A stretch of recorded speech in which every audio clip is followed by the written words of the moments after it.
चलिए, आपको स्क्रीन दिख रही है?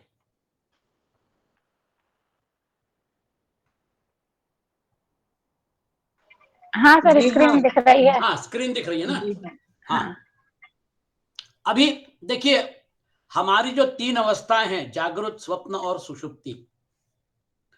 जागृत अवस्था में हमारे तीनों शरीर जो है, स्थूल, सूक्ष्म और कारण, तीनों शरीर जो है वो कार्यरत रहते हैं। और जागृत अवस्था जो है, वहां पर हम लोग कर्म करते हैं। वो जो कर्म है, वो कर्म जो हम जागृत अवस्था में करते हैं, उसमें से नित्य कर्म निकाल दीजिए, लेकिन बाकी जो कर्म है, काम्य कर्म वगैरह, वो जो है वो हमको बद्ध करते हैं। तो समस्या जागृत अवस्था की है। जागृत अवस्था में जो कर्म मतलब तैयार होते जाते हैं, उसमें फिर हमारा कर्माशय जो है वो उसके हिसाब से उसमें परिवर्तन होता रहता है। और इसलिए हमारे लिए समस्या यह है कि जो स्वप्नावस्था में हम देखते हैं, स्वप्नावस्था में जो हम स्वप्न देखते हैं, उसको हम रिजेक्ट कर देते हैं कि ये तो क्या स्वप्न था, वो मतलब यानी वो असली असली नहीं थी। स्वप्न में आपकी बैक हो गई है, स्वप्न में आपकी बस मिस हो गई है, ट्रेन मिस हो गई है, आप परेशान हो रहे हैं, भाग दौड़ चल रही है, और फिर आप एकदम मतलब घबरा के उठते हैं तो पता चला कि आप ना बैग कहीं गया है और ना आपकी ट्रेन मिस हो गई है।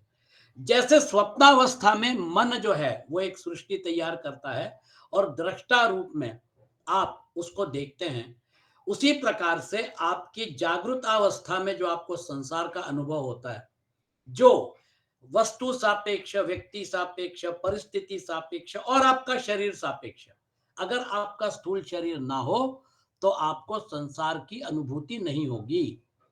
मैं और मेरा, जो तुलसीदास जी ने बोला, मैं और मोर तोरत है माया। जागृत अवस्था में हमारा शरीर जो है, स्थूल शरीर को लेके व्यवहार होता है, क्योंकि नाम रूप जरूरी है ना। अभी हम जो सत्संग कर रहे हैं, इसमें नाम रूप के साथ हम लोग जुड़े हुए हैं। हमारा स्थूल शरीर जो है वो हमारे व्यवहार का केंद्र बिंदु है। इसलिए जागृत अवस्था में स्थूल शरीर को लेकर साथ में लेके और हम हमारे हिसाब से कर्म करते रहते हैं। इसलिए जागृत अवस्था जो है उसका अच्छे से उन्होंने वर्णन कर दिया। आपकी इंद्रियां एक्टिव हैं, मन एक्टिव है, बुद्धि एक्टिव है, तीनों शरीर एक्टिव हैं और फिर कर्म हो रहे हैं। लेकिन जब हम सो जाते हैं, जब हम स्वप्नावस्था में चले जाते हैं, तो हमारी इंद्रियां जो है वो विश्राम करती हैं, लेकिन मन और बुद्धि जो है वो अभी एक्टिव हैं।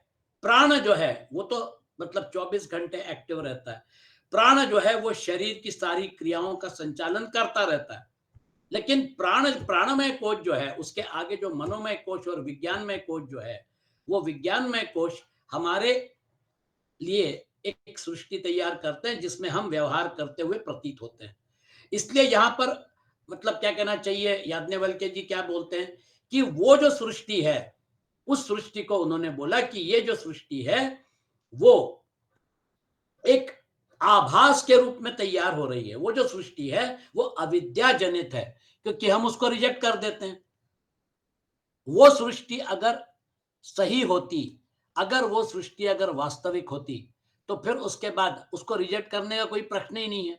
लेकिन जब हम स्वप्न से जागृत अवस्था में चले जाते हैं, तो फिर हमारी परिस्थिति ये होती है कि हम उस स्वप्नावस्था में जो हमने देखा था उसको रिजेक्ट कर देते हैं।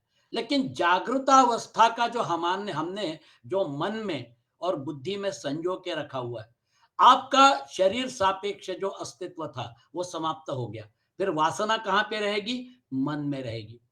मन और बुद्धि जो है उसमें जो आपने डाल के रखा हुआ है इस संसार के बारे में, जो मटेरियल डाल के रखा है, जो वासना डाल के रखी है, उसकी वजह से अगले जन्म की आपकी तैयारी हो गई।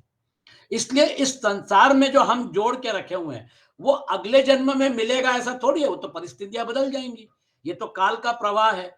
लेकिन हम उसको उसी रूप में देखने की कोशिश अगर करेंगे तो भी नहीं देख पाएंगे, फिर भी हम वासना रूप से उसके साथ जुड़ जाते हैं। ये हमारी समस्या है। तो जैसे स्वप्नावस्था के स्वप्न को हम जगने के बाद स्वाभाविक तरीके से उसको रिजेक्ट कर देते हैं, वैसे ही अविद्या का जो बंधन है, उस अविद्या के बंधन को जो हमारी जागृत अवस्था में और स्वप्नावस्था में अभिव्यक्त हो रहा है, उसको हमको रिजेक्ट करना पड़ेगा। अविद्या से जब हम विद्या में चले जाएंगे तो फिर उसके बाद वो रिजेक्ट होगा। विद्या में हम कब जाएंगे? जब हमारा सर्वात्म भाव जागृत हो जाएगा। इसलिए इसका वर्णन जो है, उस वर्णन में उन्होंने बहुत सुंदर ढंग से आपको ये बताया है कि ये जो अवस्था है आपकी सुषुप्ति अवस्था, क्योंकि स्वप्नावस्था के बाद हम सुषुप्ति अवस्था में जाते हैं।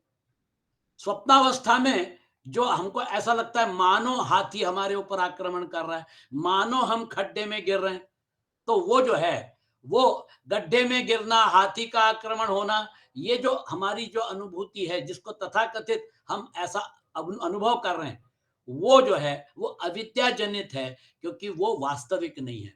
इसलिए उसकी वास्तविकता जो है वो परखने के लिए उन्होंने जो मापदंड डाल के रखे हैं, है ना, वो मापदंड हमारे सामने स्पष्ट रूप से उन्होंने लिख बताए हुए हैं। तो ये जो है, हम उस समय इस श्लोक के ऊपर थे कि हम सुषुप्ति अवस्था, स्वप्नावस्था जो है वहां पर अविद्या जो है वो स्पष्ट रूप से, वैसे जागृतावस्था भी अविद्याजन्य है, लेकिन स्वप्नावस्था में अविद्या का स्वरूप काफी स्पष्ट होता है कि जो नहीं है उसका आभास होना, जो वास्तविक नहीं है उसका आभास होना, असत का आभास होना, असत की अनुभूति होना। वास्तव में तो सत ही है, लेकिन असत की अनुभूति होती है। जागृत अवस्था में वो पूरी तरह से वास्तविक लगता है।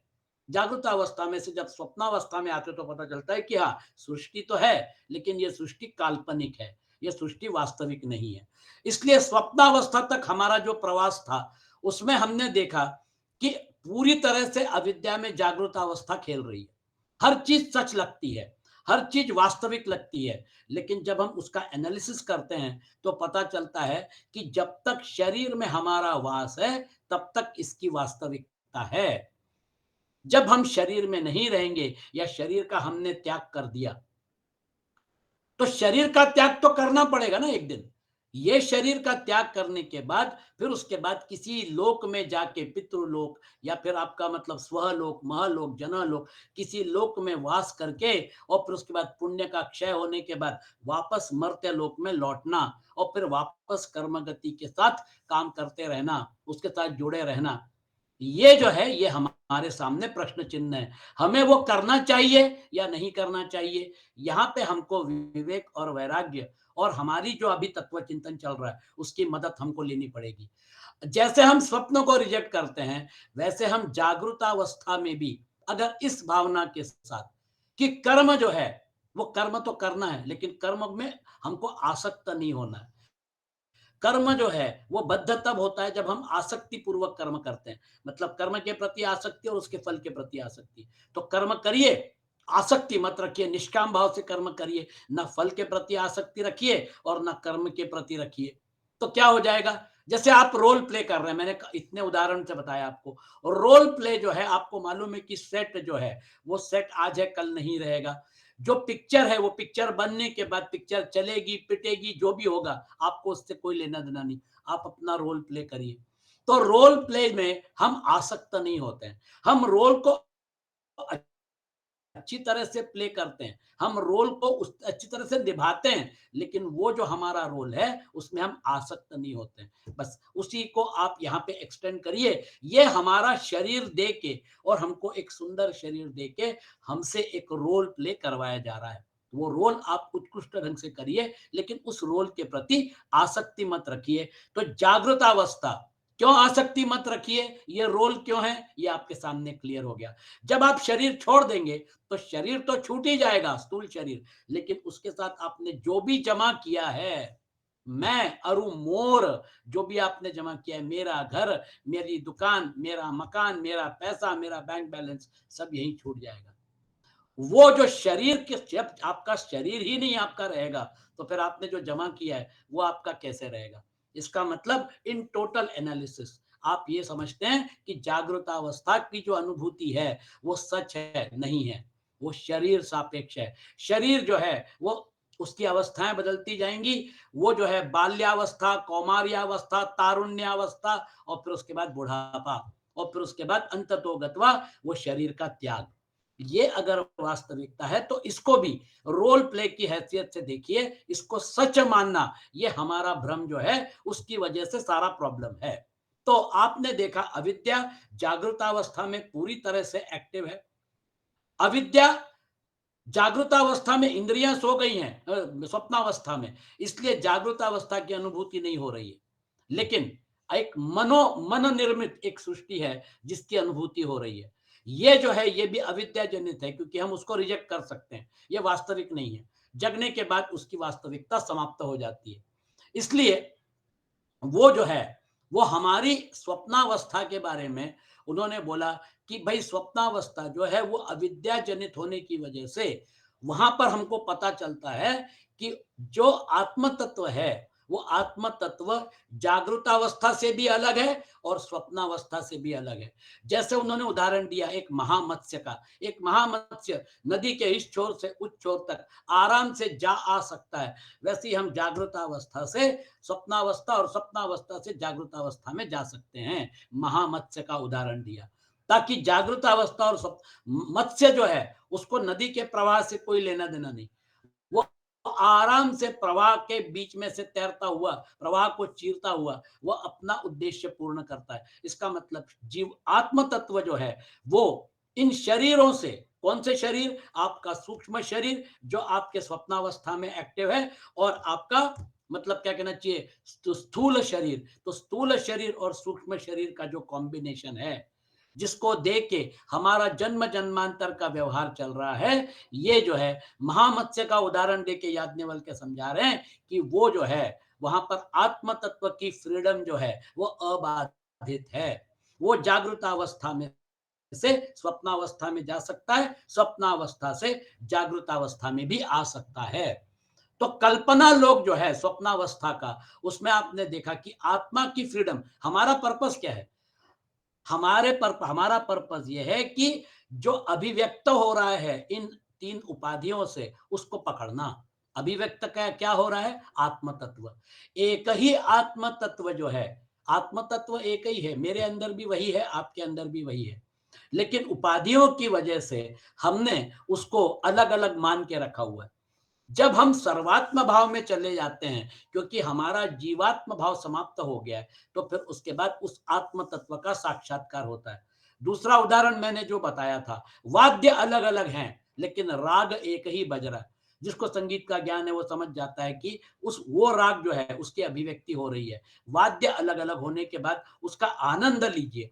अलग अलग व्यक्तिमत्व जो है वो अलग अलग व्यक्तिमत्व उसी सत्य को, उसी चेतन तत्व को, उसी आत्म तत्व की अभिव्यक्ति कर रहे हैं अपने ढंग से। वो जो यूनिकनेस है, वो जो उसका जो स्पेशलिटी है, वो स्पेशलिटी उसके कॉम्बिनेशन की वजह से, उसका कारण शरीर, उसका कर्माशय, उसका प्रारब्ध, उसके बाद फिर उसका सूक्ष्म शरीर, और फिर मतलब उसके मन बुद्धि जो है उसके हिसाब से वो मतलब काम करेंगे, और फिर उसका स्थूल शरीर। इसलिए ये जो आपको शरीरों में से, इन तीन शरीरों में से जो अभिव्यक्त हो रहा है उसको पकड़ना है। और इसलिए यहां पर जब हम लोग सुषुप्तावस्था में चले जाते हैं तो फिर उसका वर्णन करते समय याज्ञवल्क्य जो है वो आपको ये बताते हैं कि अब आपको पॉइंट मिल गया कि यहां से आप चाहो तो आप सर्वात्मता में छलांग लगा सकते हैं। सुषुप्ति अवस्था में आपके कौन सा शरीर एक्टिव है, कारण शरीर। ये कारण शरीर वस्तुतः इसके प्रिसाइडर कौन है, ईश्वर। कारण शरीर में आपका कर्माशय है, सारे हमारे कर्माशय जो है वो सारे कर्माशय की प्रिसाइडिंग अथॉरिटी कौन है, ईश्वर। जैसे विराट के डायमेंशन में स्थूल शरीर का अस्तित्व है, हिरण्यगर्भ के डायमेंशन में सूक्ष्म शरीर का प्योर अस्तित्व है जो स्वप्नावस्था में आपके सामने प्रस्तुत होता है। कारण शरीर जो है वहां पे ईश्वर जो है। और भगवत गीता में भगवान कृष्ण क्या बोलते हैं, ईश्वर सर्वभूतानाम हृद्देशेर्जुन तिष्ठति भ्रामयन् सर्वभूतानि यंत्रारूढ़ानि मायया। मेरा कारण शरीर अलग है, आपका कारण शरीर अलग है। ये कारण शरीर अलग अलग होने की वजह से मेरी अभिव्यक्ति और आपकी अभिव्यक्ति में फर्क पड़ रहा है। और कारण शरीर के साथ अहंकार बीज रूप में जुड़ा हुआ है। इसलिए मैं राजीव जोशी तथा कथित नाम रूप एक अहंकार के साथ जुड़ा हुआ अपने आप को अहंकार के द्वारा अभिव्यक्त कर रहा हूं। अपने आप को मतलब जीवात्म भाव को, आप अपने जीवात्म भाव को अभिव्यक्त कर रहे हैं। अहंकार का जो मतलब मास्क है वो इतना जबरदस्त है कि हम अहंकार के पीछे देखते नहीं है कि जिसकी अभिव्यक्ति हो रही है वो क्या है। वहां देखने के लिए हमको ये पकड़ना पड़ेगा। जैसे एक अच्छा संगीतकार राग ज्ञान रखने वाला समझ जाता है।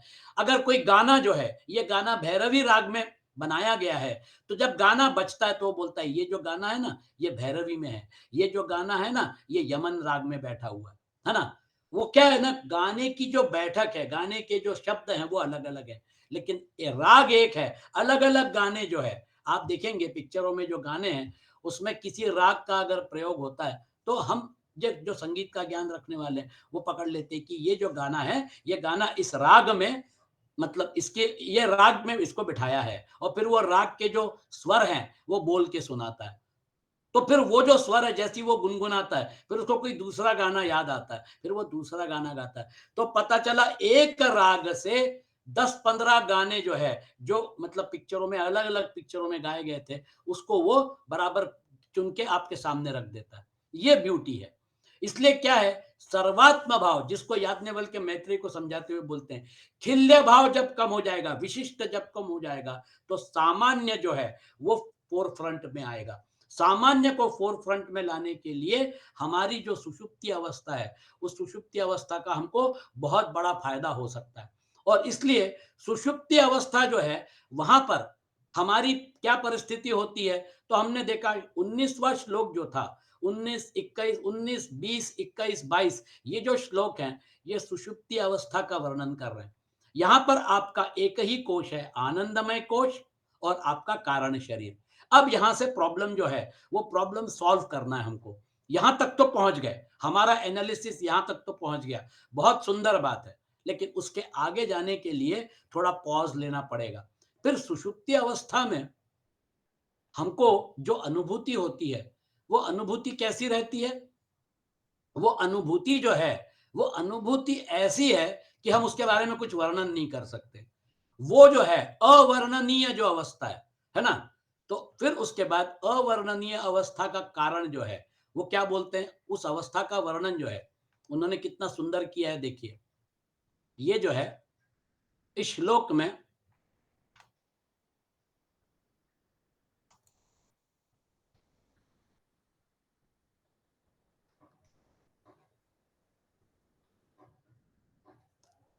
स्वप्न दर्शन की स्थानभूता हिता नामनी नाड़ियां, और इसके पहले जो है ना?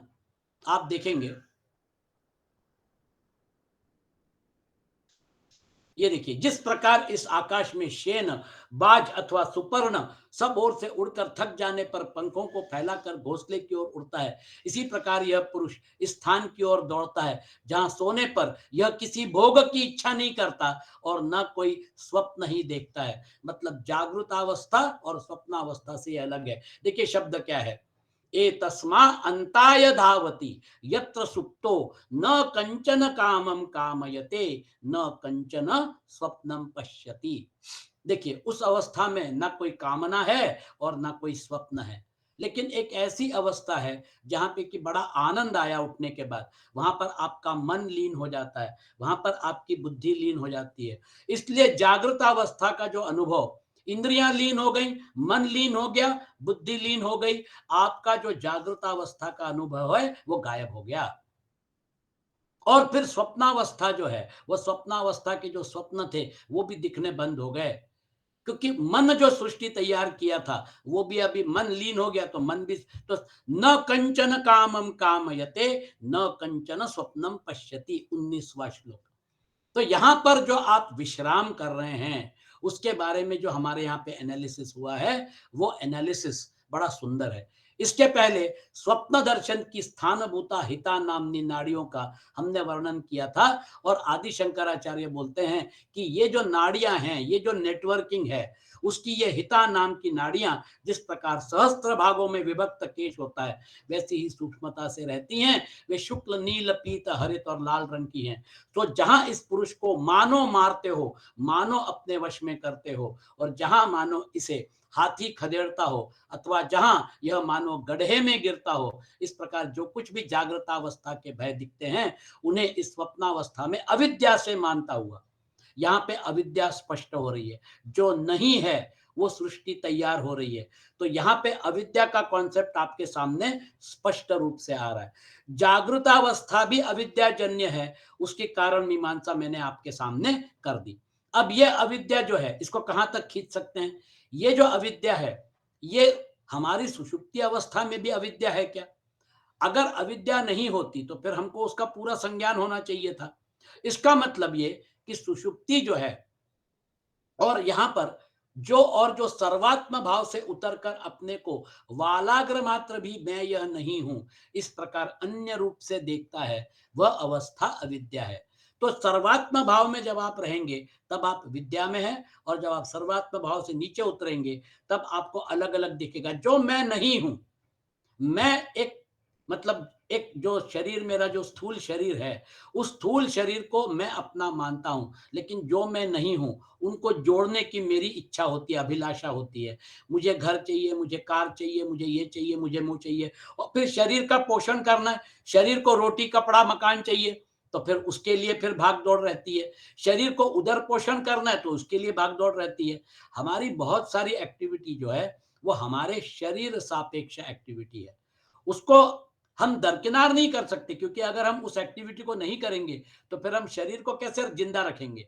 तो हमारे शरीर के साथ जो बहुत सारी एक्टिविटी 24 घंटे में से आप एनालाइज करिए, लगभग 14-15 घंटे आपकी एक्टिविटी शरीर को लेकर ही चलती रहती है, स्थूल शरीर को लेकर। और फिर उसके बाद वो जो है वो स्थूल शरीर, और बाकी प्राणी जो है वो स्थूल शरीर के लिए ही घूमते रहते हैं, भटकते रहते हैं। भोजन चाहिए, आहार निद्रा भय और मैथुन, ये जो है ये समानी चैतानि नृणाम पशूनाम ज्ञानम नराणाम अधिको विशेषो ज्ञानेन हीना पशुभिः समान। पशुओं का और हमारे व्यवहार में सिर्फ फर्क कहां पे आएगा? ज्ञान के कारण। ज्ञान क्या है? आत्मज्ञान। मैं यहां पर क्यों हूं, मेरा जन्म क्यों हुआ है, ये शरीर को मुझे क्यों दिया है, ये जो हम एनालिसिस कर रहे हैं ये ज्ञान है। इसलिए वेदों के ज्ञान कांड को उपनिषद बोलते हैं, और ज्ञान जो है उसकी चर्चा हमारे सामने अभी हो रही है। तो वो जो है भगवत गीता में भी भगवान बोलते हैं पश्यन्ति ज्ञान चक्षुषा, वो जो आत्म तत्व जो खेल रहा है मेरे शरीरों में, आपके उपाधियों में, मेरी उपाधियों में, उसको अगर पकड़ना है तो फिर स्वप्नावस्था जो है उससे बाहर निकलने के बाद सुषुप्ति अवस्था का थोड़ा गहन अध्ययन हमारे यहाँ पे हमारे ऋषि मुनियों ने किया। और फिर उसके बाद उन्होंने बोला कि सर्वात्म भाव हम पकड़ सकते हैं जब हम सुषुप्ति अवस्था में रहते हैं। सुषुप्ति अवस्था जो है उसमें सर्वात्म भाव तक पहुंचने के लिए आपके लिए चांस है, लेकिन सर्वात्म भाव जो है यह सर्वात्म भाव पूर्ण तथा अंतर्बाह्य शून्य है, वह इसका परम लोक है। अतः अविद्या का अपकर्ष और विद्या की पराकाष्ठा होने पर सर्वात्म भाव की प्राप्ति ही मोक्ष है। सर्वात्म भाव की प्राप्ति मोक्ष, वो जो है यहाँ पे आदि शंकराचार्य बोलते हैं गतायाम च काष्टाम गतायाम सर्वात्म भावो मोक्ष। आपके सामने बार बार चौथे पुरुषार्थ के लिए मुझे मोक्ष प्राप्त करना है, मुझे मोक्ष प्राप्त करना है। मोक्ष प्राप्त करना है मतलब क्या करना पड़ेगा? जीवात्म भाव छोड़ना पड़ेगा। जीवात्म भाव छूटने के बाद सर्वात्म भाव जागृत हो जाएगा। अविद्या गई, अविद्या का अंधकार गया, और फिर विद्या जो है उसका सूर्य प्रकाश जो है उसके सूर्य प्रकाश में आपको सर्वात्म भाव का साक्षात्कार हो जाएगा। यही मोक्ष है, यही ब्राह्मी स्थिति है, और यही जीवन मुक्ति है। जीवन मुक्ति का आनंद उठाइए, और फिर उसके बाद जब विदेह मुक्ति हो जाएगी शरीर छूटने के बाद, तो फिर उसके बाद यद गत्वा न निवर्तन्ते तद्धाम परम मम, आपका वास परब्रह्म परमात्मा में स्थायी रूप से हो गया। तात्पर्य है कि जिस प्रकार स्वप्न में आत्मा का स्वयं प्रकाशत्व प्रत्यक्ष उपलब्ध होता है, उसी के प्रकाश में तो मन सृष्टि कर रहा है। मन को ऊर्जा कहां से मिल रही है? अभी मन जो है वो लीन नहीं हुआ है, तो मन जो है वो आत्म तत्व की ऊर्जा लेकर, आत्म तत्व का प्रकाश लेकर, और फिर आपके सामने एक मनो सृष्टि तैयार करता है, मनोराज्य तैयार करता है। ये मनोराज्य जो है उसका आप मनोराज्य तो देख रहे हैं, लेकिन जो देखने वाला है उसको आप कैसे भूल गए? मैं स्वप्न देख रहा हूं तो मैं जो है उसको पकड़ना है। उसी प्रकार विद्या के फल मोक्ष की प्रत्यक्ष उपलब्धि होती है। चलिए, तो ये जो है इस प्रकार अविद्या का उत्कर्ष और विद्या का तिरोभाव होने पर भी जिस समय मानो इसे मतलब स्वप्नावस्था का एनालिसिस हो रहा है ना, तो आपके सामने दो शब्द आ रहे हैं, इसको जरा थोड़ा आप मतलब अपने पास नोट करके रख लीजिए। परिच्छिन्न आत्म भाव और सर्वात्म भाव। हमारा जो तथाकथित तीन शरीरों को लेकर अस्तित्व है उसको परिच्छिन्न आत्म भाव बोलते हैं। वो जीव भाव है, मतलब जीवात्मा के साथ जो हमारा जुड़ा हुआ है। अगर हम जीव भाव छोड़ दें तो फिर ना जन्म है, ना जीवन है, ना मृत्यु है, ना लोक है, ना परलोक है, क्योंकि ये पूरा का पूरा डायमेंशन हमारे जीव भाव के साथ जुड़ा हुआ था। इन वन स्ट्रोक सर्वात्म भाव जो है वो आपके सामने ये तथाकथित जो ये दृश्य है, इस दृश्य को पूरी तरह से हटा देगा, क्योंकि फिर वहां पर एक अद्वैत ही रहता है। जो अब अतः यह अविद्या का स्वभाव बतलाया जाता है कि पुरुष सर्वात्मा होते हुए अपने आप को असर्वात्म रूप से ग्रहण कराता है। नोट कर लीजिए, हमारा वास्तविक स्वरूप सर्वात्म भाव ही है, लेकिन हम उसको भूल के हमारे अनेक जन्म जन्मांतर का जो चक्र है उस चक्र में हमने जो कर्माशय का बैगेज इकट्ठा किया है उसके साथ जुड़ने की वजह से ये आगे का पूरा दृश्य जो है, इसलिए वो बोलते हैं कि सर्वात्मा होते हुए भी अपने को असर्वात्म रूप से ग्रहण कराता है। आत्मा से भिन्न कोई दूसरी वस्तु न होने पर भी उसे उपस्थित करता है तथा आत्मा को असर्वरूप बना देता है, और फिर जिससे भेद मानता है उसके विषय में कामना होती है, कामना से क्रिया स्वीकार करता है और उससे फल होता है। इसी से यह कहा और आगे कहा जाएगा कि जहां द्वैत सा होता है वहां अन्य अन्य को देखता है। देखिए सीक्वेंस देखिए आप, तो फिर कर्म होंगे, शरीर का पोषण करने के लिए कर्म करने पड़ेंगे। यह अविद्या का स्वरूप उसके कार्य के सहित दिखाया गया तथा अविद्या के विपरीत रूप से विद्या का कार्य सर्वात्म भाव दिखाया गया, और फिर उसके बाद उसका वर्णन जो है ना, वो मोक्ष स्वरूप प्रदर्शित करने के लिए स्त्री से मिले हुए पुरुष का दृष्टांत, इसको हमने एनालिसिस किया था। वो दृष्टांत देने के बाद श्रुति क्या कहती है, वह इसका काम रहित, पाप रहित और अभय रूप है। व्यवहार में जिस प्रकार अपनी प्रिया भार्या को आलिंगन करने वाले पुरुष को न कुछ बाहर का ज्ञान रहता और न भीतर का ही, इसी प्रकार यह पुरुष प्राज्ञात्मा से आलिंगित होने पर न कुछ बाहर का विषय जानता है और न भीतर का। यह इसका आप्तकाम, आत्मकाम, अकाम और शोक शून्य स्वरूप है। अब प्रॉब्लम यह है कि हम अगर इस अवस्था में पहुंच गए हैं जो कि आप्तकाम है, आत्मकाम है, अकाम है और शोक शून्य है, काम रहित है, पाप रहित है और अभय रूप है, तो फिर हमको पता क्यों नहीं चलता है कि हम कहां पर हैं, है ना?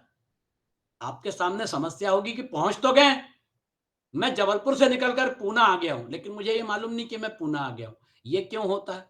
तो फिर ये जो शब्द उन्होंने यूज किए अति छंदा, इसका एनालिसिस मतलब हमने किया था, और ये जो है इन सभी शब्दों का पूरी तरह से एनालिसिस करने के बाद कंक्लूजन क्या निकलता है? यह स्वयं चैतन्य ज्योति स्वरूप आत्मा सबको अपने चैतन्य प्रकाश से प्रकाशित करता है। वह जो कुछ उस अवस्था में देखता है, रमण करता है, विहार करता है एवं जानता है, उस सबसे असंग रहता है। ऐसा पहले कहा जा चुका है। ऐसा पहले कहा जा चुका है, यह चैतन्य ज्योतिष्ठ आत्मा का नित्य स्वरूप है। ऐसा युक्ति से भी निश्चय होता है। इस सुषुप्तावस्था में यदि वह आत्मा नष्ट न होकर अपने स्वरूप से ही विद्यमान रहता है तो जागृत और स्वप्न के समान मैं यह हूं इस प्रकार अपने को और अपने से बाहर इन भूतों को क्यों नहीं जानता? इस पर यहां कहा जाता है, इस अवस्था में उसके न जानने के हेतु जो हेतु हैं वो सुनो। उसके न जानने का कारण एकत्व ही है। सो किस प्रकार यह बतलाया जाता है, विवक्षित अर्थ दृष्टांत से स्पष्ट किया जाता है। वो जो एकत्व है मतलब आपका अभी क्या रहा, एक्टिव कोश कौन सा रहा, आनंदमय कोश। आपका आनंदमय कोश जो है और परमात्मा का आनंदमय कोश जो है, वो आनंद और परमानंद की जो बॉर्डर लाइन है वो बॉर्डर लाइन बहुत बहुत बहुत बहुत पतली है। आपको जो आनंद मिल रहा है वो आनंद को परमानंद में कन्वर्ट करने के लिए आपने जो आनंदमय कोश का छोटा सा आवरण तैयार करके रखा है, उस आवरण का भेद करना पड़ेगा। जब उस आवरण का भेद करना पड़ेगा तो भीतर भी आनंद, बाहर भी आनंद, फिर उसके बाद अलग अस्तित्व समाप्त हो जाएगा। लेकिन आप जब उसको छेदन करेंगे, जब आप उस आनंदमय कोश का भेद कर देंगे, तो फिर क्या हो जाएगा, उस आनंदमय कोश के साथ कर्माशय जुड़ा हुआ है। कर्माशय जो है उसमें अहंकार बीज रूप से जुड़ा हुआ है। जब आप अहंकार और कर्माशय, जब आप कर्माशय को दग्ध बीज कर देंगे, ज्ञान की अग्नि, ज्ञानाग्नि सर्व कर्माणि भस्मसात कुरुते अर्जुन। 13वें अध्याय में भगवान कृष्ण बोलते हैं भगवत गीता के, ज्ञानम ज्ञेयम ज्ञानगम्यम, जो अविभक्त भी है और विभक्त रूप से पूरी सृष्टि में विद्यमान है। अविभक्त रूप से भी है और विभक्त रूप से भी है। विभक्त रूप से हम सब में विद्यमान है, लेकिन है तो वो एक ही। अविभक्त रूप से ब्रह्मांड का, दुनिया का संचालन कर रहा है, और विभक्त रूप से 3 शरीरों का संचालन हो रहा है जीवात्मा भाव से। तो अविभक्त और विभक्त दोनों है, इसको कैसे पहचानेंगे? 13वें अध्याय में भगवान कृष्ण भगवत गीता के बोलते हैं, ज्ञानम ज्ञेयम ज्ञानगम्यम। वो जो ज्ञेय जो है उसका वर्णन करते समय, वो जो है आपका परब्रह्म परमात्मा है।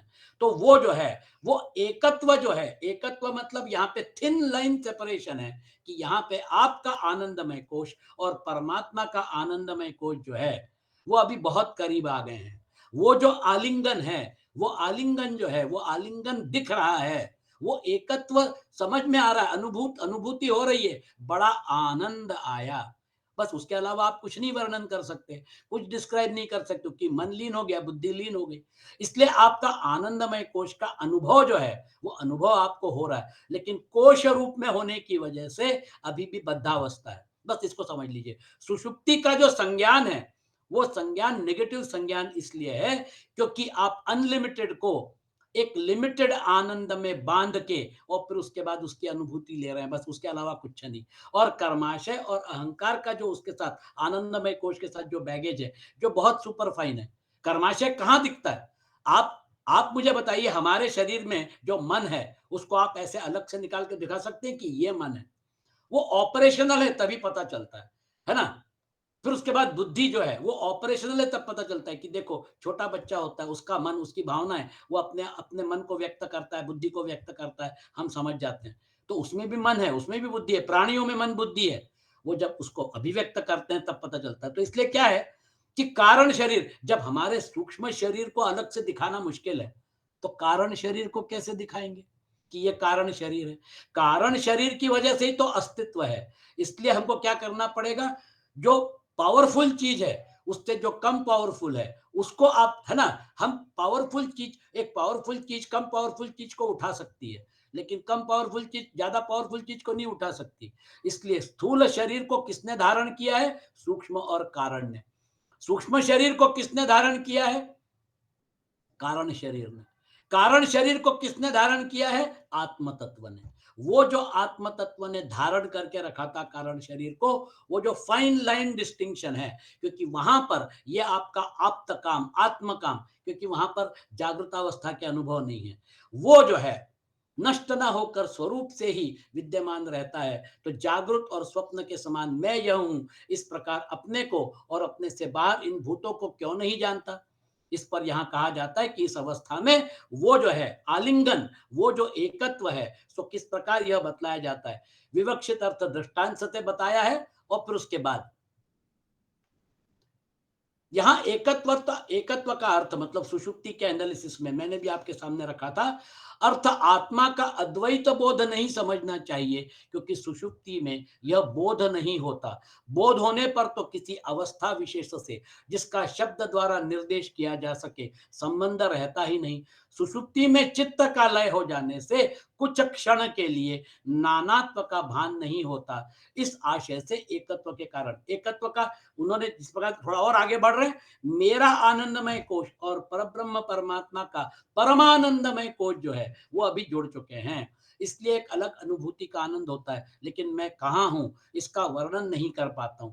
लेकिन अभी भी मैं 3 अवस्थाओं से बाहर नहीं निकला हूं। लेकिन चाहूं तो निकल सकता हूं, क्योंकि ये मेरा कैसा स्वरूप है। शब्द क्या है, देखिए वो शब्द जो है उसको अच्छी तरह से पकड़ लीजिएगा। ये जो शब्द है, ये शब्द हमारे लिए महत्वपूर्ण है। ये जो है, ये काम रहित, पाप रहित और अभय रूप रहित है। पाप मतलब ना पाप है ना पुण्य है, मतलब ये कर्म जो है ये कर्म से बाहर है। काम रहित, कोई बाहर चीज है ही नहीं तो कामना नहीं रहेगी, और अभय रूप है। जब हमसे कोई दूसरा व्यक्ति होगा तब तो उससे भय होगा, यहाँ पर तो काम रहित, पाप रहित, अभय रूप है। और फिर उसके बाद ये कैसा है, आप्त काम, आत्म काम, अकाम और शोक शून्य रूप है। भगवत गीता में भगवान कृष्ण बोलते हैं, जो इस अवस्था में अवस्थित हो गया, आत्मन्येवात्मना तुष्ट स्थित प्रज्ञस्तद उच्यते, आत्मा से ही आत्मा में संतुष्ट है। आत्मक्रीड, आत्मरति, तीसरे अध्याय में बार बार भगवान कृष्ण बोलते हैं इस अवस्था में पहुंचो। भगवान कृष्ण ये भी बताते हैं भगवत गीता में कि आपको क्या करना है, निस्त्रय गुण्यो भवार्जुन, निर्मम, निरहंकार, निस्पृह, निर्द्वंद्व, नित्य सत्वस्थ। ये जो है मतलब जो आपकी जो अलग अवस्था निर्माण करने वाले जो तत्व हैं उसको छोड़ो, उसको त्यागो। उसके बाद फिर जो आपका स्वरूप रहेगा, आप तक काम, अब कोई बाहर की चीज आपको अट्रैक्ट नहीं करती है। आत्म काम, आप आत्म तत्व में ही खुश है, क्योंकि आत्म तत्व के ऊपर उठने वाली ये सारी लहरें, जागृतावस्था, स्वप्नावस्था आपके लिए अभी गौण हो गई हैं। सुषुप्ति अवस्था से आप आगे क्रॉस कर लिए, अकाम और शोक शून्य रूप है। इसका मतलब ये जो है, सुषुप्ति अवस्था जो है that is the gateway to liberation. सुषुप्ति अवस्था को अगर अच्छी ढंग से अगर आपने एनालाइज करके और वहां से आगे छलांग लगा ली तो फिर आपका काम बन गया, है ना। तो वहां है, आप पहुंच गए वहां पर, लेकिन पता नहीं चलता कि आप वहां पे पहुंचे हुए, है ना। तो वो जो है वो, देखिए विषय बहुत इंटरेस्टिंग है। यहां पर हमको क्या क्या करना पड़ेगा ताकि हम सर्वात्म भाव में अपने आप को अवस्थित कर सकें। तो आपके लिए इसी प्रकार जैसा कि यह दृष्टांत है, क्षेत्रज्ञ पुरुष भूत मात्रा के संसर्ग से लवण खंड के समान विभक्त होकर जलादि में चंद्रमादि के प्रतिबिंब के समान इस देहेंद्रिय में प्रविष्ट हो रहा है। यह पुरुष अपने स्वाभाविक परमार्थ स्वरूप पर ज्योति प्राज्ञ से सम्यक प्रकार से परिष्वक्त अर्थात एकीभूत होकर निरंतर और सर्वात्मा होने के कारण न तो किसी बाह्य वस्तुअंतर को जानता है और न आंतर अर्थात आत्मा में ही यह सुखी अथवा दुखी मैं हूं ऐसा समझता है। वो जो आलिंगन है, उस आलिंगन ने, जैसे हम लोग संसार में फंसे हुए हैं, संसार का जो आलिंगन है बिल्कुल जबरदस्त हमको बांध के रखा हुआ है। तो ये जागृत अवस्था में संसार का आलिंगन बिल्कुल सबको बिल्कुल जकड़ के रखता है। उसी प्रकार से सुषुप्ति अवस्था में वो जो एकात्म भाव है, वो जो आपका आनंदमय कोश और परमानंदमय कोश, वो जो है जब इतने करीब आ गए हैं तो फिर वो छोटा सा बैरियर जो है, थिन लाइन बैरियर, जो आपके कर्माशय की वजह से क्रिएट हुआ है, वो आप चाहो तो फिर आपकी साधना जो है उसके द्वारा आप वो बैरियर बंद कर सकते हैं, उसको आप हटा सकते हैं। परमात्मा की कृपा जो है वो तो चाहिए, क्योंकि वो जो बैरियर है वो कौन सा बैरियर है, वो जो है जैसे वन में भगवान राम आगे बीच में सीता मैया और पीछे लक्ष्मण चलते थे, आगे राम लखन बनु पाछे, और दोनों के बीच में सीता मैया चलती थी। कैसे शोभा देती थी, जीव ब्रह्म बिच माया जैसी। वो जो माया का पर्दा है, वो माया का पर्दा आपको अभी अलग किया हुआ है। नहीं तो फिर सत्यम ज्ञानम अनंतम ब्रह्म, सतचित आनंदम ब्रह्म, ऐसी जो ब्रह्म की व्याख्या है। अब तो आप परमानंद के करीब पहुंच गए, उसकी आपको थोड़ी बहुत अनुभूति भी हो रही है, लेकिन आपने क्या किया, अनंत को अपने छोटे से कोश में भर के और आप वो आनंद ले रहे हैं, है ना। आप उसको, उस आनंद को आप परमानंद में कन्वर्ट नहीं कर रहे हैं, आप अपने कप में डाल के, अपने कोश में डाल के फिर उसका आनंद ले रहे हैं। इसलिए अभी भी बद्धावस्था है। क्यों नहीं जानता, सो उसमें मैंने एकत्व हेतु बताया, जिस प्रकार की वो तो आपने देखा। और फिर उसके बाद ये जो है, आपने इस श्लोक में देख लिया कि एक ट्रांजिशन पॉइंट आता है, जिस ट्रांजिशन पॉइंट को हमको पकड़ना है। सुषुप्तिस्थ आत्मा की निस्संग और निशोक स्थिति का वर्णन, वो देखिए इस सुषुप्तावस्था में पिता अपिता हो जाता है, माता अमाता हो जाती है, लोक अलोक हो जाते हैं, देव अदेव हो जाते हैं और वेद अवेद हो जाते हैं।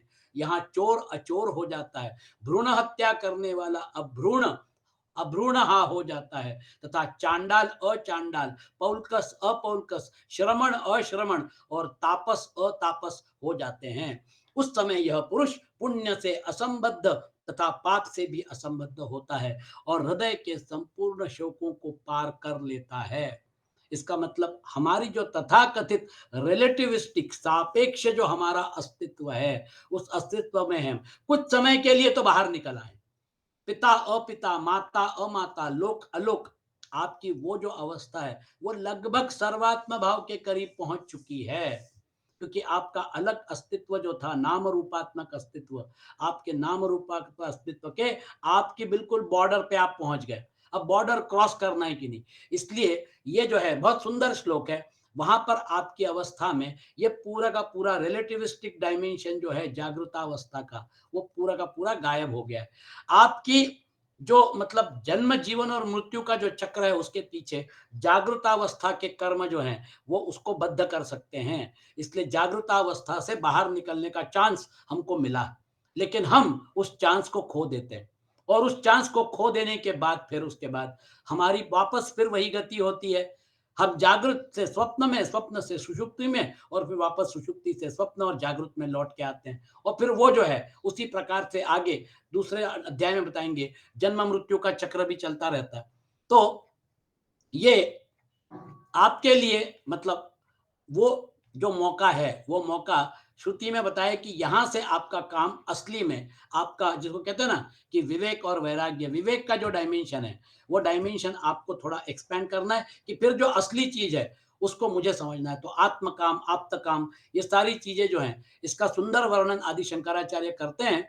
और अतः यदि आत्मा में कामादि के आश्रयत्व की कल्पना की जाएगी तो वह बाधित हो जाएगा और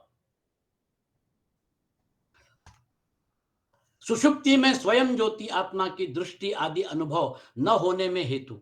देखिए श्लोक में क्या बताते हैं, यद्वै तन्न पश्यति पश्यन् वै तन्न पश्यति नहीं द्रष्टुर दृष्टो विपरलोपो। यह जो नहीं देखता सो देखता हुआ ही नहीं देखता, दृष्टा की दृष्टि का कभी लोप नहीं होता क्योंकि वह अविनाशी है। उस समय उससे भिन्न कोई दूसरी वस्तु है ही नहीं जिसे वह देखे।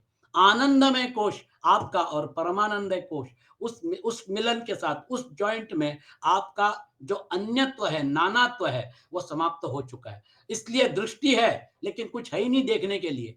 और फिर उसके बाद इसी प्रकार से इसको और एक्सटेंड करते हैं, जैसे दृष्टा के लिए, दृष्टि के लिए बोला है, वैसे ही फिर उसी लॉजिक को एक्सटेंड करते हैं कि आपका जो उस समय का जो अनुभव है वो अनुभव कैसा है।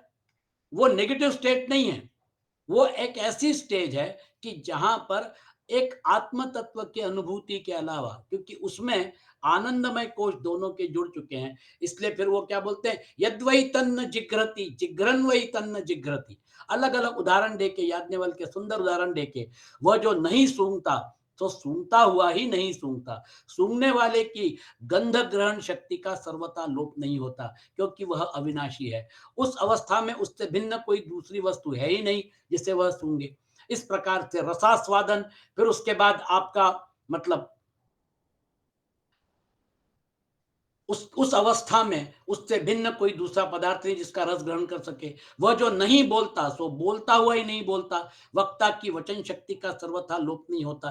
कहने का तात्पर्य है उस अवस्था में उससे भिन्न कोई दूसरा पदार्थ है ही नहीं जिसे वह स्पर्श करे। वह जो नहीं जानता सो जानता हुआ ही नहीं जानता, विज्ञाता की विज्ञाति विज्ञान शक्ति का सर्वथा लोप नहीं होता क्योंकि वह अविनाशी है। उस अवस्था में उससे भिन्न कोई दूसरा पदार्थ ही नहीं है जिसे वह विशेष रूप से जाने।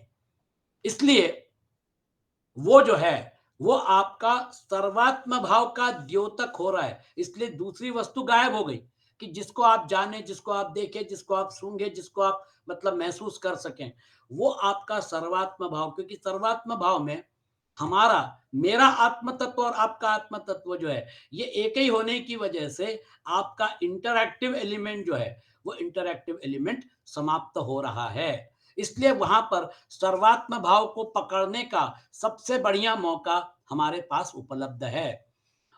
इस विषय में कोई कोई ऐसी व्याख्या करते हैं, आत्मवस्तु का एकत्व और नानात्व स्वतः ही है।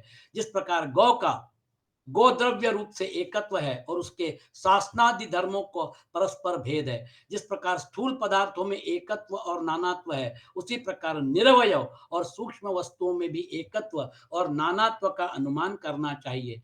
इस नियम का सर्वत्र अव्यभिचार देखा जाता है। अतः इसी न्याय से आत्मा की भी दृष्टि आदि का तो परस्पर नानात्व है और आत्मदृष्टि से एकत्व है। आपको जी, मतलब आपका क्या कहना चाहिए, अभी विदेह स्थिति नहीं है। आपकी जो है वो विदेह आस्था अवस्था जो है, वो विदेह अवस्था प्राप्त करने के लिए आपका जीव भाव जो है उसको आपने मिनिमाइज कर दिया, तो फिर आपको ब्राह्मी स्थिति का अनुभव हो रहा है। वो जो है वो आपका जीवन मुक्ति का जो अनुभव है, उस जीवन मुक्ति में रहते हुए आपको व्यवहार भी करना है। इसलिए आपको आत्मा आपको आत्मदृष्टि से देखेंगे तो सब एक ही दिखेगा। आप परिच्छिन्न आत्म भाव से देखेंगे तो अलग अलग दिखेगा। तो आप क्या कर रहे हैं, सर्वात्म भाव और परिच्छिन्न आत्म भाव में फ्लिप फ्लॉप करने की कला जो है वो आपने सीख ली। जब आप आत्म भाव से देखेंगे तो फिर सभी आपको आत्म तत्व सभी में एक ही दिखेगा। आनंद उठाइए, क्योंकि हमको उसको हमारी जागृत अवस्था में हमको उसको जीवन में उतारना है। व्यवहार तो चल रहा है, व्यवहार में आप डिसीजन लेने के लिए आप परिच्छिन्न आत्म भाव में आइए। आपने डिसीजन ले लिया, फिर उसके बाद वापस सर्वात्म भाव में जाइए। ये आत्म भाव और सर्वात्म भाव जो है, ये जब आपको कला सीखने में आ जाएगी तो फिर आपको जीवन मुक्ति का आनंद मिलना शुरू हो जाएगा। क्योंकि जैसे ही आप सर्वात्म भाव में जाएंगे तो फिर आपको परमानंद जो है उसकी अनुभूति होना शुरू हो जाएगा। फिर वो लिमिटेड नहीं है, वो अनलिमिटेड है। क्योंकि जो भी आप प्राणी देखेंगे उसकी आत्म तत्व के साथ आपका साक्षात्कार हो रहा है, तो फिर वो अलग नहीं दिखाई देगा। इसलिए वो क्या बोलते हैं, पिता अपिता भवति, माता अमाता भवति। वो जो रिलेटिविस्टिक डायमेंशन है उसमें से वो बाहर निकल जाता है। तो ये जो है उसको और स्पष्ट उन्होंने यहां पर किया हुआ है। और फिर उसके बाद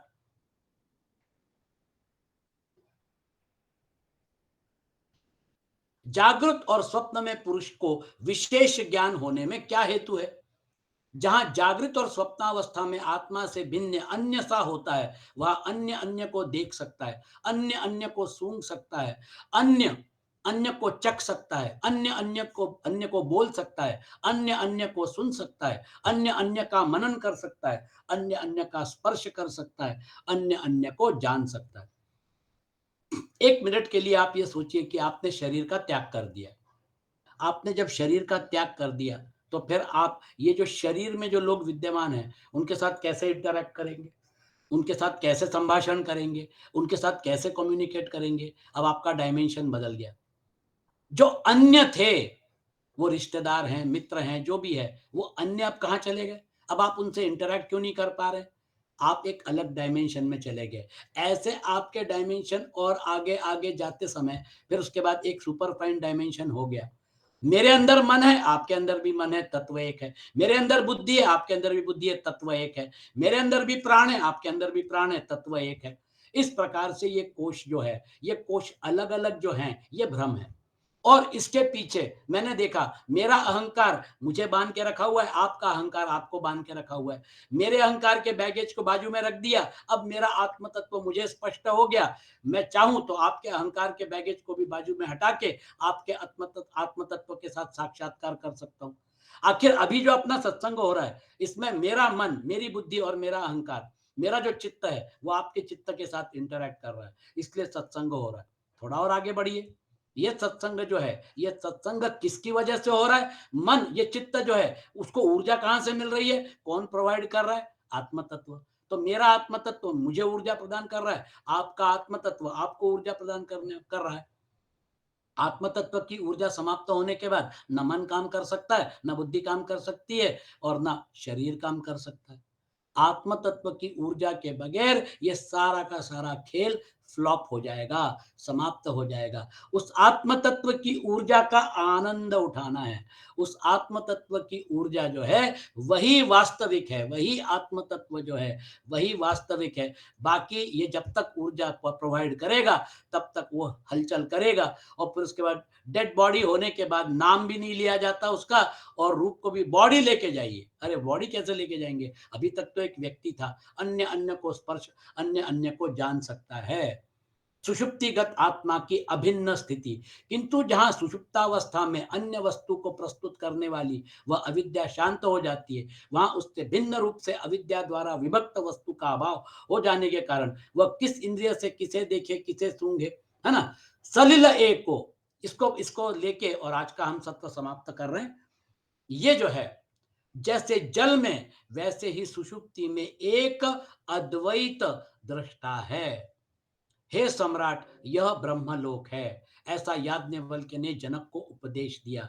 यह इस पुरुष की परम गति है, यह इसकी परम संपत्ति है, यह इसका परम लोक है, यह इसका परमानंद है। इस आनंद की मात्रा के आश्रित ही अन्य प्राणी जीवन धारण करते हैं। देखिए, आनंद एषोस्य परमानंद, परम आनंद एतस्यैवान आनंदस्यान अन्यानि भूतानि मात्राम उपजीवंती। ये आनंद जो है, ये आनंद के सागर में ये सारी लहरें उठ रही हैं। ये आनंदमय कोश का आपको यहाँ पर इंट्रोडक्शन किया जा रहा है, और इन वन स्ट्रोक याज्ञवल्क्य क्या बोलते हैं?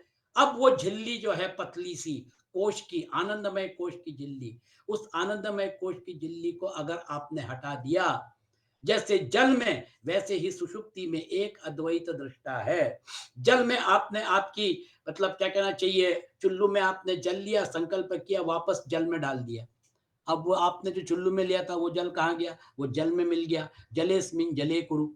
उसी प्रकार से आपने जो 3 शरीरों को धारण करके रखा था, है ना, आपकी परा प्रकृति जो है, आपकी चेतन तत्व ने जो 3 शरीरों को धारण करके रखा था, वो धारणा आपने छोड़ दी। तो फिर जलेस्मिन् जले, जलेस्मिन् जले कुरु, वो सारे के सारे अपने अपने तत्व में, विराट में स्थूल, हिरण्यगर्भ में आपका सूक्ष्म, और आपका मतलब ईश्वर में आपका कारण शरीर विलीन हो गया। जल में जल विलीन हो गया। प्रकृति से लिया था, प्रकृति को वापस लौटा दिया। याज्ञवल्क्य बोलते हैं जैसे जल में वैसे ही सुषुप्ति में एक अद्वैत दृष्टा है। हे सम्राट, यह ब्रह्मलोक है, ऐसा याज्ञवल्क्य ने जनक को कहा। वह इस पुरुष की परम गति है, यह इसकी परम संपत्ति है, और यह इसका परमानंद है। इस आनंद की मात्रा के आश्रित ही अन्य प्राणी जीवन धारण करते हैं। अपने ही स्वयं ज्योति स्वभाव प्राज्ञात्मा से सम्यक प्रकार से आलिंगित अपरिच्छिन्न सम्यक प्रसाद युक्त आत्मकाम आत्मकाम जल के समान स्वच्छ, मानो जल में, अर्थात जैसे जल में जल डाल दिया, है ना, वो जो है एक दृष्टा है, क्योंकि उससे भिन्न दूसरे की सत्ता नहीं है। दूसरे का विभाग तो अविद्या द्वारा ही होता है, और वह यहाँ शांत हो गई है। जब अविद्या शांत हो जाती है तो फिर क्या होता है, इसके साथ इसको आपको मतलब स्पष्ट रूप से समझाया जा रहा है। और वह यहाँ शांत हो गई है, इसलिए एक दृष्टा है। आत्म ज्योति स्वभावा दृष्टि का लोप न होने के कारण यह दृष्टा है, तथा अन्य द्रष्टव्य का अभाव होने के कारण यह अद्वैत है। इसलिए मेरा आत्म तत्व और आपका आत्म तत्व एक ही है। इसको थोड़ा और अच्छे से अगर एनालाइज करना है तो मेरा मन जो है वो जिससे बना है उसी से आपका मन भी बना है। मेरी बुद्धि जिससे बनी है उसी से बुद्धि तत्व आपका और मेरा एक ही है। सभी तो एक है, तो फिर फर्क फर्क कहाँ पे है? हमारा दृष्टि दोष है कि हम उसको फर्क। आप बोलेंगे दृष्टि दोष कैसे है साहब? मेरे माता पिता ने मुझे एक विशिष्ट समय में जन्म दिया, मेरे जन्म का एक समय है, मेरे जन्म में मैं जब मतलब यहाँ इस भूमंडल पे आया उसका समय निश्चित है। तो ये जो है मेरा अस्तित्व अलग करने के लिए योग माया ने इतना सुंदर कॉम्प्लिकेटेड प्रोसेस बनाया है कि हाँ, अलग अस्तित्व जो है वो अलग अस्तित्व दिखता है, उसकी प्रतीति होती है, उससे व्यवहार होता है। लेकिन ये रोल प्ले है ना, इसलिए अलग अस्तित्व जो इतना सुपरफाइन बना के रखा है। आप रोल जो है उसको सच क्यों मान रहे हैं? आप रोल प्ले में रहिए, अलग अस्तित्व को एंजॉय करिए। अगर नानात्व नहीं होगा तो फिर वेराइटी कहाँ होगी, है ना। तो फिर नानात्व को एंजॉय करिए, आप अपना रोल प्ले करिए। आप किसी के पिता हैं तो पिता का रोल, आप किसी के पुत्र हैं तो पुत्र का रोल, पति हैं तो पति का रोल, रोल अदा करिए ना। रोल के लिए ये पूरा का पूरा, जिसको कहते हैं ना, मतलब ये रचना हो गई है, लेकिन रोल जो है ये एक सृष्टि का, इस सृष्टि का हिस्सा है, उसको वहीं छोड़ दीजिए। और फिर उसके बाद आत्म ज्योति स्वभावा दृष्टि का लोप न होने के कारण यह दृष्टा है, तथा अन्य द्रष्टव्य का अभाव होने के कारण यह अद्वैत है। क्योंकि एक ही आत्म तत्व सारे रोल प्ले कर रहा है। मेरे अंदर जो आत्म तत्व है वो मेरे 3 शरीरों के द्वारा अलग रोल प्ले कर रहा है। उसी प्रकार से मेरी पत्नी, मेरा पुत्र, ये सारे के सारे रिलेटिविस्टिक मॉडल में आत्म तत्व एक ही है। तो फिर गेम चालू हो गई। एक ही आत्म तत्व है, रोल अलग अलग हैं, और रोल जो है वो प्ले भी करना है, लेकिन आत्म तत्व का आनंद जो है फिर वहां पे सर्वात्म भाव, क्योंकि आपने अहंकार से अपने आप को विलग कर लिया। कारण यह दृष्टा है तथा अन्य द्रष्टव्य का अभाव होने के कारण, क्योंकि मुझे सभी जगह एक ही आत्म तत्व दिख रहा है। समोहम सर्वभूतेषु, भगवान कृष्ण अर्जुन को बोलते हैं, मैं समरूप से पूरी भूत सृष्टि में विद्यमान हूं। अर्जुन, चींटी में भी हूं, हाथी में भी हूं, मनुष्य में भी हूं, सभी में मैं ही विद्यमान हूं समरूप से। इसलिए जब तुम मेरी उपासना करते हो, यह अमृत है, यह अभय है, यह ब्रह्मलोक है। जहां ब्रह्म ही लोक है, ऐसा यह ब्रह्मलोक है। हे सम्राट, इस समय अपनी देह इंद्रिय रूप उपाधि से छूटकर सब संबंधों से मुक्त हो, परमात्मा ही अपनी आत्म ज्योति में वर्तमान रहता है। इस प्रकार याज्ञवल्क्य ने इस जनक को अनुशासन उपदेश किया। यह श्रुति का वाक्य है। इति हैनम, इति हैवम हैनम जनकम अनुशासस अनुशिष्टवान याज्ञवल्क्य इति श्रुति वचनम एतत्। ये जो याज्ञवल्क्य को जो उपदेश किया है, ये हमारे लिए। अब सिर्फ वो सुपरफाइन एलिमेंट जो है, आनंदमय कोश के साथ लिमिटेड आनंद लेना है, या आनंदमय कोश को भंग करके, उसका भेद करके अनलिमिटेड आनंद का अनुभव लेना है। इस विज्ञान में की यह परम गति है। इससे भिन्न जो ब्रह्मा से लेकर, देखिए, ब्रह्मा से लेकर स्तंभ पर्यंत शरीर ग्रहण रूपा गतियां हैं। यहीं पे खेल समाप्त नहीं होता है। 3 अवस्थाओं के साथ जन्म, जीवन और मृत्यु, हर एक शरीर के साथ मृत्यु जुड़ी हुई है। तो फिर लोक और परलोक, और फिर वापस मर्त्य लोक में जन्म।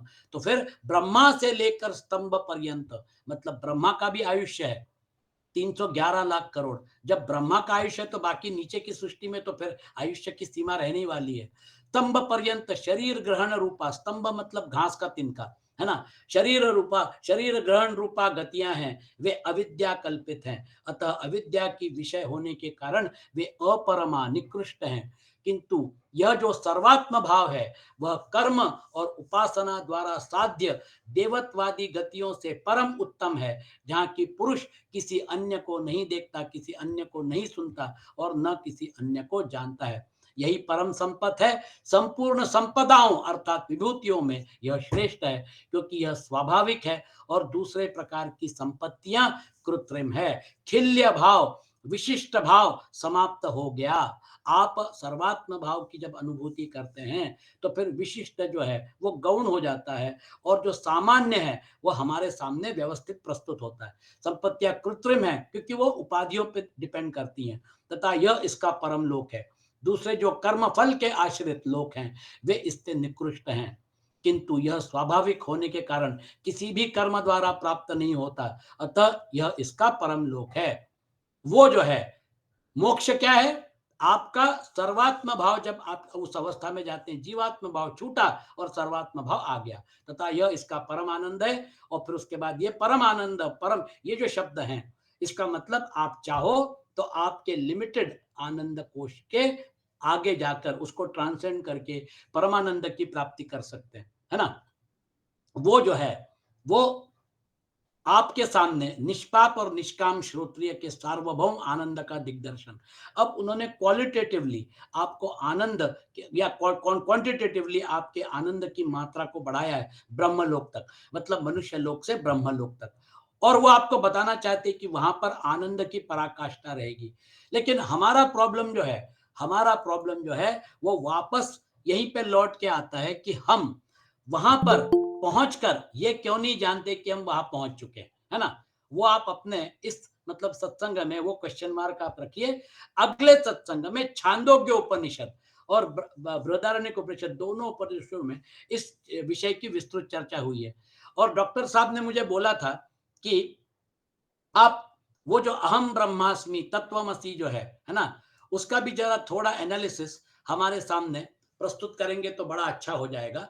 तो वो आपको मैं कंपैरेटिव स्टडी लूंगा छांदोग्य उपनिषद का, तत्वमसि श्वेत केतु, वो जो भाव है जब वो बताते हैं, है ना, तो वहां जो उपदेश श्वेत केतु को दिया जा रहा है, और श्वेत केतु को ये पकड़ने के लिए कि देखो सर्वात्म भाव को तुमको पकड़ना है, वो प्रश्न पूछता है, उसका सुंदर उत्तर और दिया है। हमारे में से कुछ लोग जो थे वो छांदोग्य उपनिषद के उस अध्याय के समय उपस्थित नहीं थे, लेकिन हाँ इसी बहाने कंपैरेटिव स्टडी करके अगले सत्र में आपको क्लियर हो जाएगा कि सर्वात्म भाव को पकड़ने की कला हमको कैसे, क्योंकि हमको तो इसी जीवन में पकड़ना है, बस आप उसको मतलब अच्छे से पकड़ के रखिए। देखिए हमारा पर्पज जो है, वो पर्पज अगर हमको अचीव करना है तो फिर तर्क के द्वारा, बुद्धि के सामर्थ्य से भी हमको एनालाइज करके निधिध्यासन के लेवल पे उसको स्पष्ट करके हमारे सिस्टम में उतारना है कि हाँ, जब आपकी बुद्धि उसको एक्सेप्ट कर लेगी, विवेक के द्वारा जब आपने आपको समझा लिया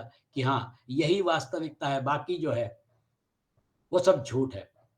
ब्रह्म सत्यम जगन मिथ्या बोलना बहुत आसान है, लेकिन जब हम उसको रियलाइज करना शुरू करते हैं तो रियलाइजेशन का प्रोसेस जब अपने आप में कॉन्क्रेटाइज हो जाता है तो फिर आपका काम बन जाता है। इसलिए ब्रह्म सत्यम जगन मिथ्या रियलाइज करने के बाद जीवो ब्रह्मैव ना परा, ये जो आदि शंकराचार्य ने बोला है, उसको जब हम रियलाइज करने के लिए ये जो स्टेजेस हैं, इस स्टेजेस को आप एक एक सीढ़ी चढ़ते हुए अच्छे से आराम से वहां पर पहुंचिए, है ना, बड़े आराम से आनंद से करिए, जो भी आप कर रहे हैं ठोक पीट के करिए। आज के विषय के सिलसिले में निश्चित रूप से कुछ प्रश्न होंगे, आप चाहो तो पूछ सकते हैं।